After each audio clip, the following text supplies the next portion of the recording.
afternoon everyone. আজকে সঙ্গত কারণে ক্লাসটি আমরা একটু শিডিউলটা চেঞ্জ করেছি। আজকে আমি যে লেকচারটি দেখব সেটি হচ্ছে সর্বশেষ এক্সপেরিমেন্ট আমাদের আমি শেয়ার করছি সবার সাথে। সর্বশেষ না, সরি, আরো দুটো বাকি থাকবে এটা পরে। সেটি হচ্ছে যে dyeing of jute, yarn or fabric with basic dye. আজকেই আমরা এই লেকচারটি পড়েছি। সেটি হচ্ছে যে বেসিক ডাই সম্পর্কে পড়েছি। তো সেটারই কিছু প্রাইমারি কথাবার্তা এবং কিভাবে ডাইং করতে হয় সেটি সম্পর্কে আলোচনা করব আমরা আজকে। সো বেসিক ডাই সম্পর্কে আশা করি আমরা ক্লাসে আলোচনা করেছি এবং সবার ধারণা আছে আশা মোটামুটি। So basic dyes are cationic dyes, we know about it, and stable salts of colorways. Cationic dye অর্থাৎ positive charge contain করবে। Basic dyes are applied to substrate with anionic character where electrostatic attraction or formed. Electrostatic attraction means positive dye, negative fabric. তাহলে this is known as salt linkage or electrostatic attraction. Basic dyes are not used on cotton as the structure than either planar or not large enough sufficient to substantivity or affinity. আমরা আগেই জেনেছি যে cotton সাধারণত এই ধরনের ডাইসের প্রতি আকর্ষিত হয় না, বা এই ডাইসও কটনের প্রতি আকর্ষিত হয় না কিছু লিমিটেশনের কারণে।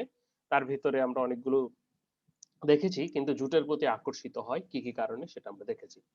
সো বলা হচ্ছে যে এখানে কটনের যে structure are neither planar or large enough to sufficient substantivity to affinity to the basic dye.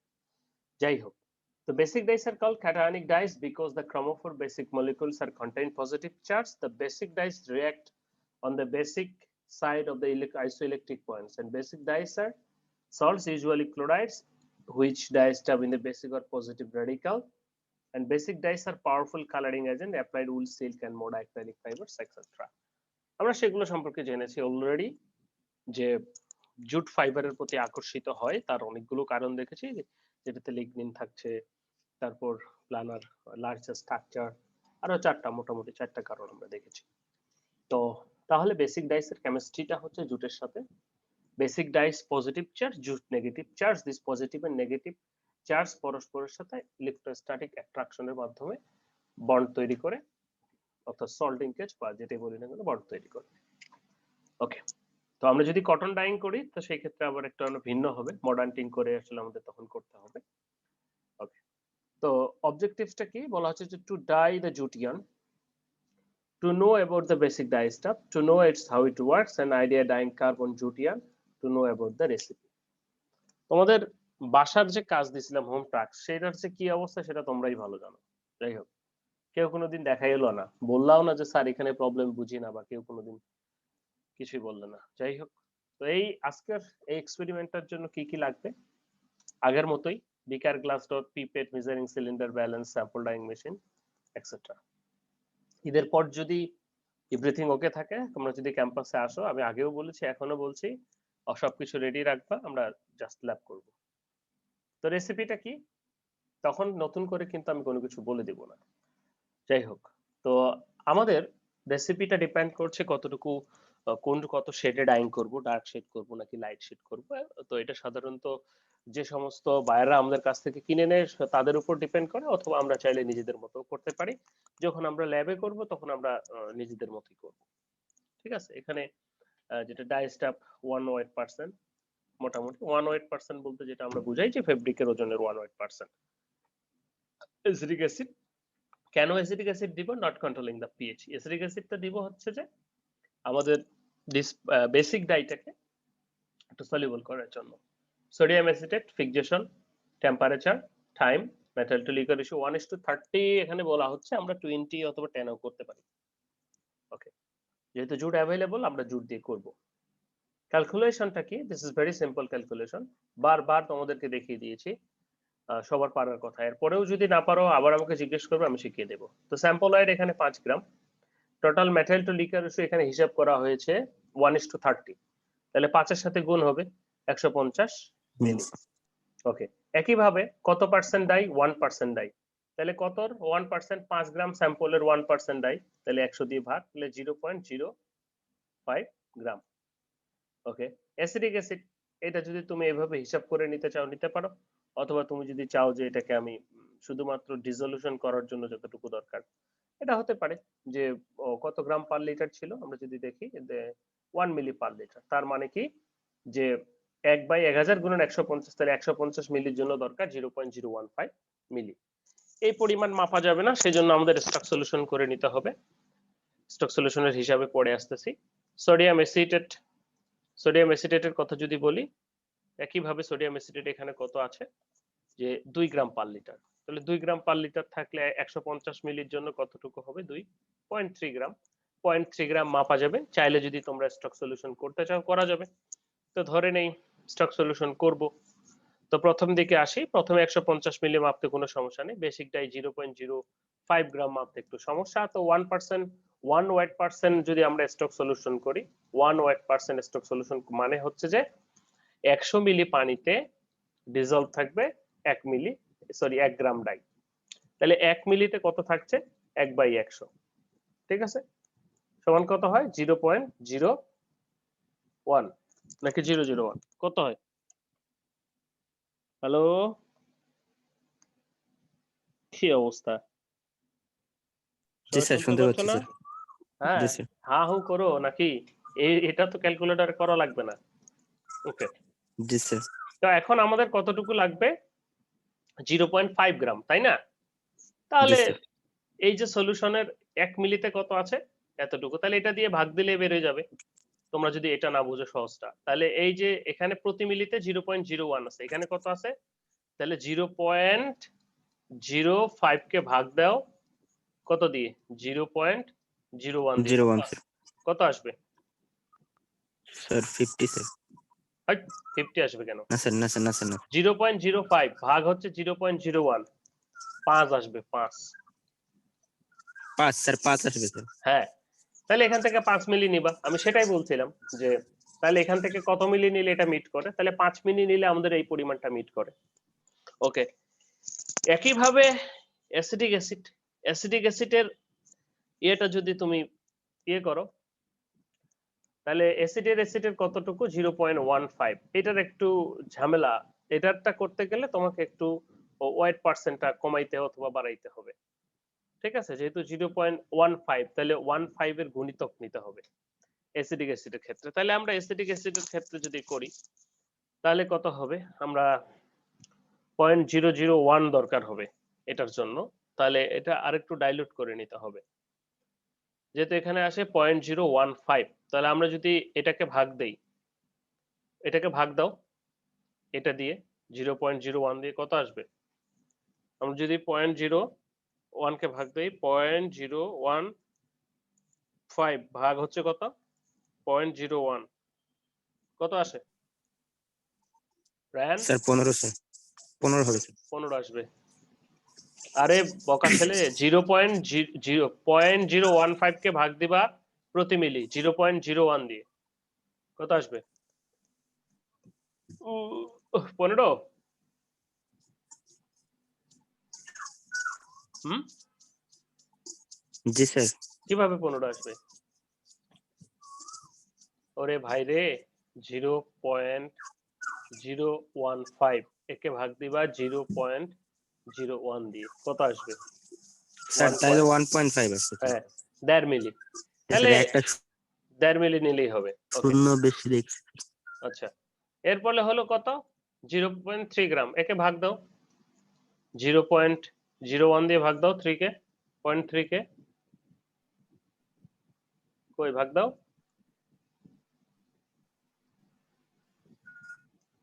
কত? 0.3 ভাগ হচ্ছে 0. কত? 30 মিলি। স্যার 30।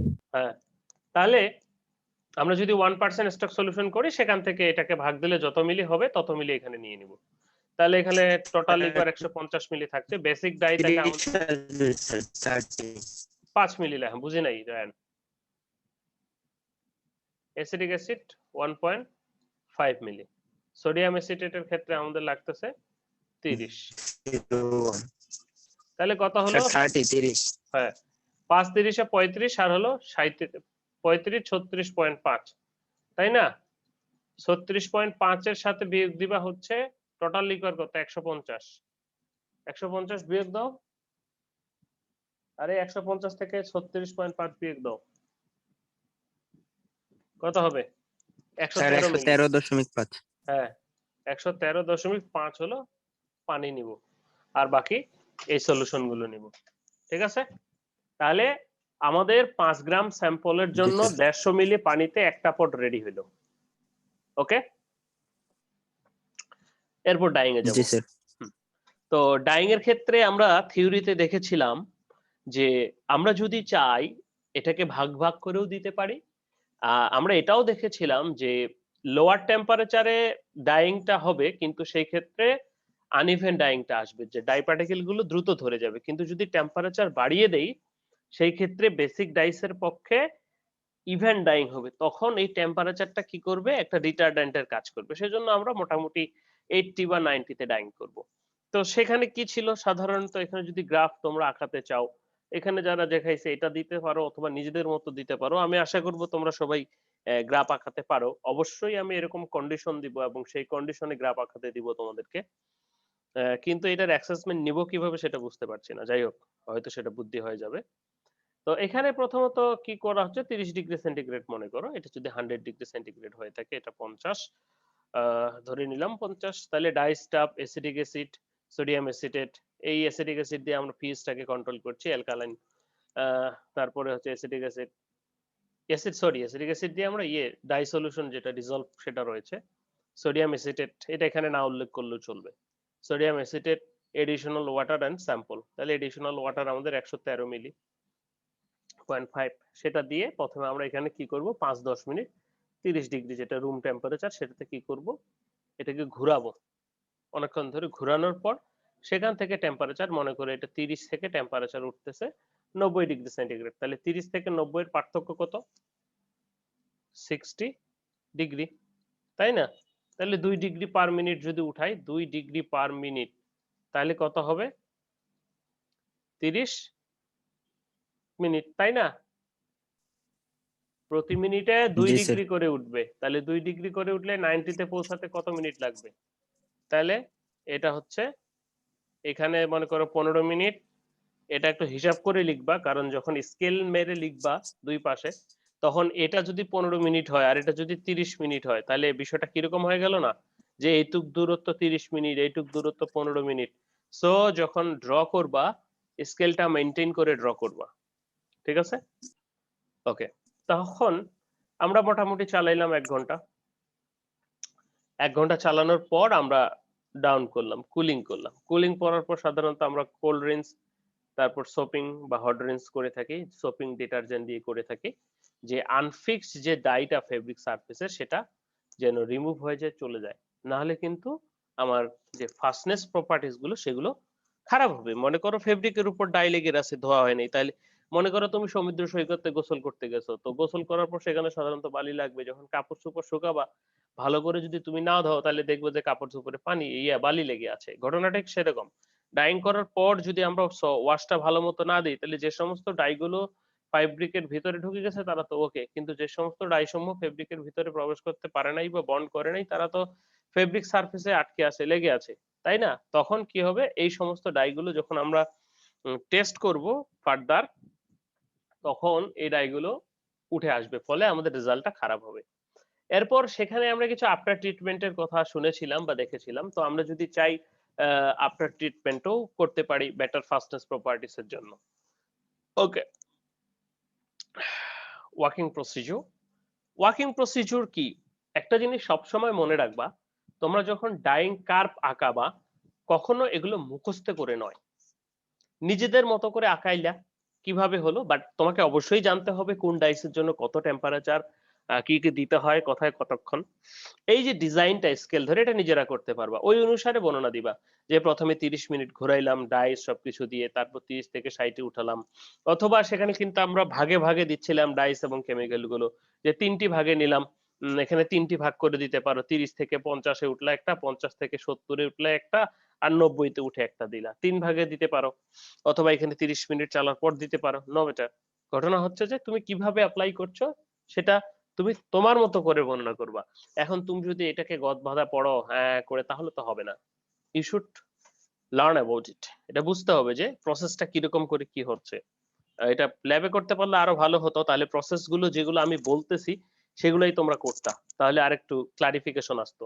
যাই হোক, ওয়ার্কিং প্রসিডিউরটা কি বলা হচ্ছে যে first required amount of dyestuff acetic acid agent is mixed in a close vessel and then additional water and sodium acetate are added in the mixer। কি বলা হচ্ছে আমরা এটা জানি, the disturbed K acetic acid দিয়ে আমরা কি করব, ডিসলভ করব এবং এডিশনাল সোডিয়াম অ্যাসিটেটটা পরে দিলে হবে, কারণ সোডিয়াম অ্যাসিটেট যেহেতু এখানে ফিক্সিং এর কাজ করবে আমাদের। Finally, sample is taken in a solution and closed open on the vessel. Then the vessel is kept in rotodyer machine above 90 degrees centigrade for রোটাডায়ার machine হতে পারে, ডাইং মেশিন অথবা যে কোনো ডাইং মেশিন হতে পারে। Then the vessel is open and sample is drawn and washed with water। তারপর আমরা কি করে ফেলবো, ওয়াশ করে ফেলবো। দেখো অ্যাটমসফেরিক ডাইং, আমাদের ওই যে বাসায় মায়েরা রান্না করে না, কি বলে ওটাকে, ওই যে প্রেসারাইজ করে ডাল সিদ্ধ করে, তারপর কি কি বলে ওটাকে, প্রেসার কুকার, ইয়া স্যার প্রেসার কুকার স্যার। হ্যাঁ, এই প্রেসার কুকারও আমরা ডাইং করতে পারবো, নো প্রবলেম। যেহেতু প্রেসার কুকারে প্রেসার এবং টেম্পারেচার বোথ কন্ট্রোল করা যায়, তো টেম্পারেচার কি দেখায়, ডিসপ্লে হয়? স্যার আচ্ছা দেখ, ডিজিটালটা হয় স্যার। ডিসপ্লে হয়, ও ডিজিটালটাতে হয়, কত এখন টেম্পারেচার আছে উঠা কিনা যায়? তাও জানি না স্যার। ও না, ওটাও ডিসপ্লে ডাইং মনে ভেসেল হয় হিসেবে স্যার ইউজ দিতে। করা যায়। অথবা আমরা যখন ওই যে টাঙ্গাইলে ছিলাম, আমরা কিন্তু ওই আমাদের ওখানে কেমিক্যাল পাওয়া যেত, ওখানে পাঁচানি বাজার আছে, পাঁচানি বাজারে টেক্সটাইলের কেমিক্যাল রং সবই পাওয়া যেত। তো পুরাতন জিন্স প্যান্টকে ওই ইয়ে করে পাতিলে ডাইং করতাম, পাতিল ডাইং যেটা, ব্ল্যাক করে ফেলতাম।